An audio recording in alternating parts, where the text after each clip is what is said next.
Uchunguzi wa BBC Africa Eye umemsukuma kwa fujo Samia Suluhu kwa ICC. Jambo na karibu.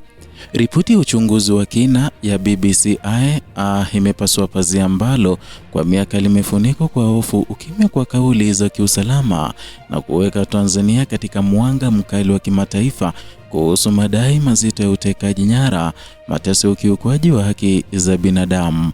Uzito wa sakata hili haupo tu katika maendelezo ya waathirika, bali katika ukweli ya kwamba uchunguzi huo umetaja kuwepo kwa afisa mmoja wa ngazi za juu ndani ya jeshi la polisi anayedaiwa kujitokeza mara kwa mara katika simulizi la mashahidi katika taifa linalojijengea taswira ya kisiwi cha amani.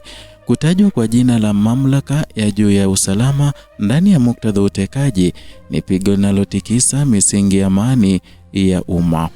Uchunguzi huu haukuwasilishwa kama tetesi za mtandaoni wala shutuma zisizo na mwelekeo, kwani BBC Africa Eye ilitumia mbinu za kitaalamu za uandishi wa uchunguzi, ikikusanya ushahidi wa mashahidi, vielelezo vya kitaalamu na taarifa kutoka kwa vyanzo mbalimbali.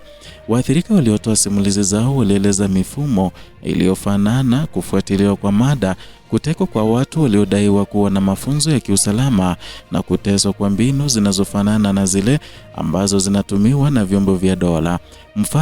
Mfanano huu wa simulizi, kwa mujibu wa uchambuzi wa waandishi wa uchunguzi, ndio ulisababisha jina la afisa huyo kujitokeza tena na tena kama mtu wa maslahi katika sakata hilo. Kupitia ujumbe huu na uchunguzi uliofanyika na BBC Africa Eye, huenda ikamsukuma moja kwa moja Samia Suluhu kwa ICC. Ni baada ya kuibua ujumbe ambao media ama tuseme vyombo vya habari ndani ya nchi ya Tanzania vimeshindwa kutokeza ama kufanya kwa sababu ya kutiwa woga na serikali batili yake Samia Suluhu. Hata hivyo, uchunguzi huu uliweka mstari muhimu wa kisheria kwa kusisitiza kanuni ya msingi wa haki. Madai hayo bado hayajathibitishwa na chombo huru cha kisheria, na mtu yeyote anayedaiwa kuhusika anapaswa kuchukuliwa hana hatia mpaka ithibitishwe vinginevyo. Msitizo huu haukupunguza uzito wa maswali, bali uliimarisha uhalali wa mjadala. Kwa kufanya hivyo, BBC Africa Eye iliweka sakata hili katika uwanja wa uwajibikaji wa kikatiba badala ya lawama za kihisia.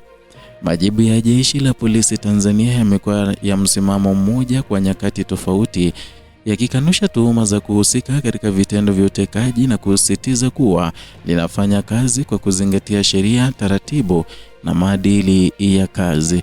Kauli hizi zimejengwa juu ya hoja ya kulinda heshima ya taasisi na kuzuia hitimisho la haraka lisilo na ushahidi wa kisheria.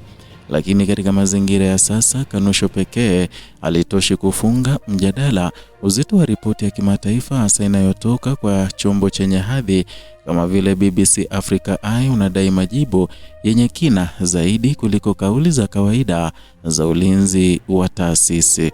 Historia ya Tanzania inaonyesha kuwa masuala yanayohusu vyombo vya ulinzi na usalama yamekuwa yakilindwa kwa ukimya mrefu, mara nyingi kwa kisingizio cha usalama wa taifa, kuanzia operesheni za kisiasa katika vipindi vya uchaguzi na matumizi ya sheria ya makosa ya mtandaoni kudhibiti taarifa, hadi malalamiko ya muda mrefu kuhusu watu kutoweka au kushikiliwa bila kufikishwa mahakamani.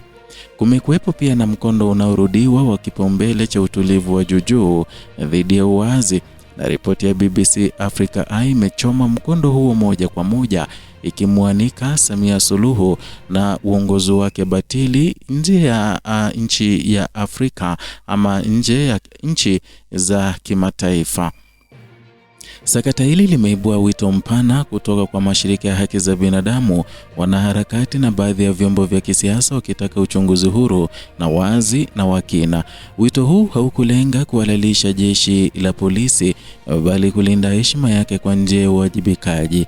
Na katika historia ya taasisi za dola, imani ya wananchi hujengwa si kwa kanusho, bali kwa utayari wa kuchunguzwa na kusafishwa hadharani. Ndiyo maana mashirika ya haki za binadamu yamesisitiza kuwa uwazi ni nguzo ya msingi ya ulinzi wa taasisi, si tishio kwake. Ndani ya Afrika Mashariki, matukio kama haya yamekuwa na athari pana zaidi za mipaka ya taifa moja. Ripoti za kimataifa kuhusu ukiukwaji wa haki za binadamu zimewahi kuathiri misaada ya maendeleo, ushirikiano wa kiusalama na mahusiano ya kidiplomasia. Na Tanzania ikiwa mwanachama wa Umoja wa Afrika na mshirika wa muda mrefu wa wafadhili wa kimataifa, imekuwa ikijitambulisha kama nchi inayoheshimu utawala wa sheria, na sakata hili linaweka ahadi hiyo katika mizani ya kimataifa. Serikali kwa upande wake imeendelea kusisitiza dhamira ya kulinda amani, usalama na haki kwa raia wote, na katika kauli zake imehimiza vyombo vya habari kuripoti kwa weledi, kuepuka kuchochea taharuki na kuheshimu misingi ya sheria. Huu ni msimamo unaoeleweka katika mazingira ya kijamii yenye hisia kali, lakini pia ni msimamo unaopaswa kuandamana na hatua madhubuti za kuonyesha kuwa hakuna aliye juu ya uchunguzi wa kisheria. Uandishi wa uchunguzi kama uliofanywa na BBC Africa Eye na nafasi ya kipekee katika jamii ya kidemokrasia unafanya kazi pale ambapo mifumo rasmi imeshindwa kujibu maswali ya umma, na ndio maana uchunguzi huu umeendelea kuwa gumzo katika majukwaa ya kitaifa na kimataifa, sio kwa sababu unaleta majibu yote, bali kwa sababu unafungua milango ya maswali ambayo hayakuweza kuulizwa hadharani kwa muda mrefu. Na katika historia ya vyombo vya habari Afrika, uchunguzi wa aina hii mara nyingi umekuwa kichocheo cha mabadiliko ya sera au kuanzishwa kwa tume za uchunguzi, kutoka ripoti za mateso katika tawala za kijeshi hadi kufichuliwa kwa matumizi mabaya ya madaraka katika serikali za kiraia. Vyombo vya habari vimekuwa sauti ya kwanza kabla ya taasisi kuchukua hatua. Tanzania ipo katika wakati kama huu ambapo hatua zitakazofuata zitaamua kama sakata hili litakuwa mwanzo wa uwajibikaji au mfano mwingine wa mjadala unaofifia bila matokeo. Uzito wa sakata hili pia upo katika athari zake kwa wananchi wa kawaida.